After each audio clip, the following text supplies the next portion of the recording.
Hello everyone, I'm here to walk you through on how to turn off WhatsApp notification on iPhone. So for you to do that, you have to tap on this setting icon. Then you scroll all the way down to where you see where you can find WhatsApp. Okay. Okay. WhatsApp. Yeah, this is WhatsApp. Then you're going to tap on notification. Then you make sure you toggle off this particular part, allow notification. Once this is on, you give access to WhatsApp to send you notification.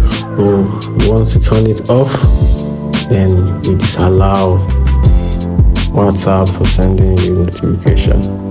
Thank you. Find this video helpful. Make sure you like and follow for more. Thank you.